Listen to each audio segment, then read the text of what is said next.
en esta vida que va teniendo una vez que muere Gregorio XIII.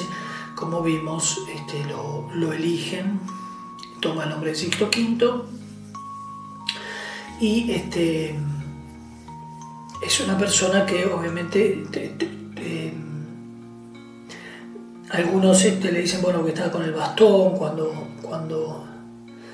parece ser que lo eligieron y después lo dejó. Bueno, dice que Fompasto lo defiende que de hipócrita no tenía nada. Lo que era como decía, citando a un historiador, decía que era un águila que lo soltaron y expandió sus alas llegando a grandes alturas. O sea, obviamente era una persona que estaba, digamos, como guardada, digamos, porque obviamente no se llevaba, digamos, no había una sintonía con el Papa reinante, que fue Gregorio XIII. Entonces él se dedicó a otras cosas. Cuando llegó el momento expandió, digamos, esa capacidad formidable, extraordinaria que tenía de trabajo, una memoria muy vasta, un conocimiento también que le daba especialmente de debatir, que le gustaba mucho escuchar a los... Bueno, esto lo de debatir y todo eso, porque obviamente como se encargó mucho tiempo del tema de las herejías, tenía que entrar en este tipo de discusiones, digamos, ¿no?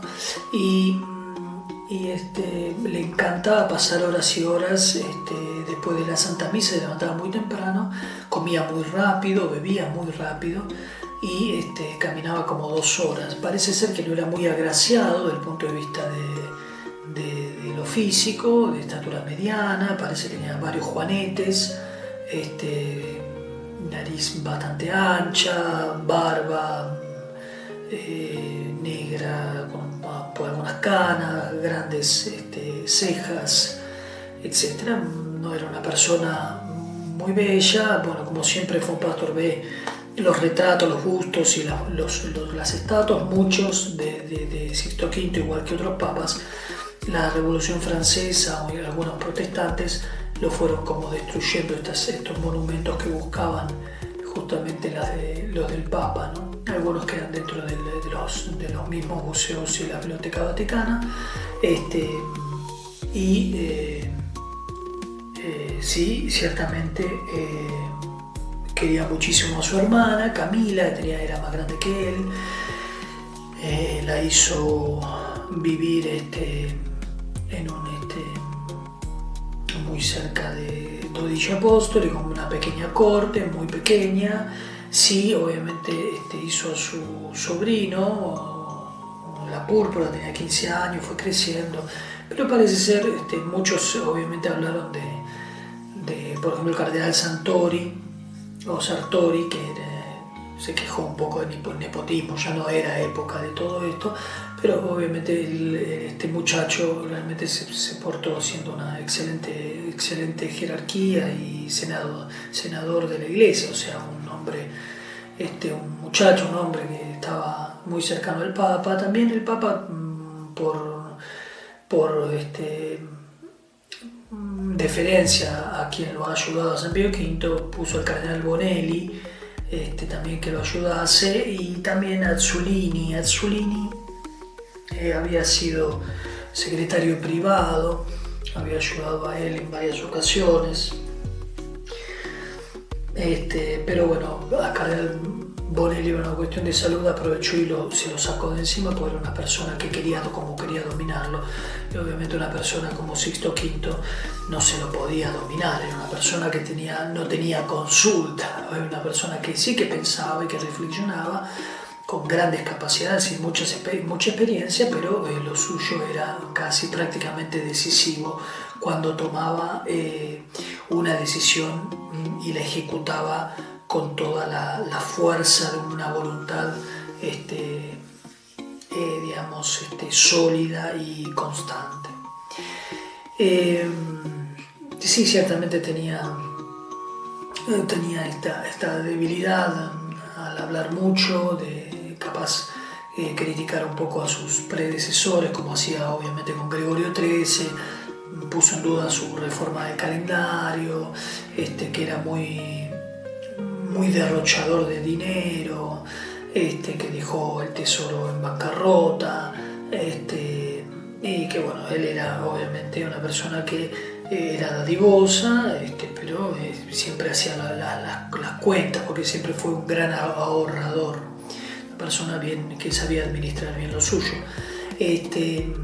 Y también de Clemente VII, parece ser que no le tenía cierta ojeriza, entre otros papas que tenía esta cosa de criticar a sus antecesores. Y bueno, como dijimos, hablaba mucho con los embajadores, la nunciatura, llamó mucho la atención a una persona que había tenido muy poca contacto diplomático y político, que justamente muy poco tiempo aprendió y tuvo realmente una exquisitez político-diplomática que ha casi aventajado a muchos que habían estado en este servicio dentro de la Iglesia por mucho tiempo, papas anteriores a él. Y obviamente una de las cosas que justamente Gregorio XIII no quería mucho a estos cardenales religiosos, porque dice que los religiosos deben estar dentro del convento y quedarse dentro del convento. De hecho, toda la creación de cardenales de Gregorio XIII, prácticamente no hubo un solo religioso. Así que bueno, era de toda una concepción, digamos, de cómo se veía la vida religiosa en la época del siglo XVI, digamos, ¿no? Al menos desde el punto de vista de la cúspide del Senado de la Iglesia, digamos, ¿no? Capaz pensando en el Papa Carafa o también San Pío V, qué sé yo, Gregorio XIII, podía tener ese tipo de... Si bien obviamente fue muy benefactor de las órdenes religiosas, como fue por ejemplo los capuchinos o como fue también el tema de los jesuitas, pero bueno, a nivel de Senado de la Iglesia parece ser que no le parecían adaptos para este tipo de misión. Pero bueno, él se encontró con dos gigantes que fueron religiosos, uno fue dominico y el otro fue franciscano, y su figura quedó totalmente, gracias a los archivos que abrió León XIII se pudo saber mucho más, pero quedó ofuscado justamente por dos religiosos, dos órdenes mendicantes, los dominicos y los franciscanos, que tuvieron estas dos excelentes personalidades religiosos, hijos de Santo Domingo y San Francisco, que lo oscurecieron, digamos, ¿no?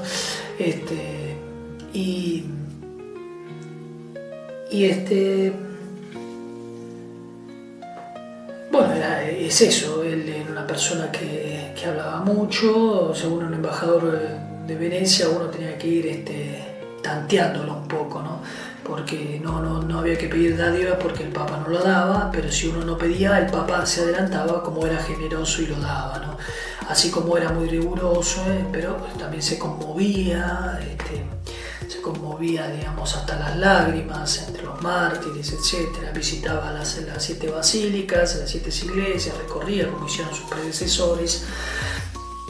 Era una persona muy austera, como ya dijimos. De hecho fue cortando un montón de personal que tenía, de cocineros, etcétera, cada vez más, porque según él los gastos eran demasiados.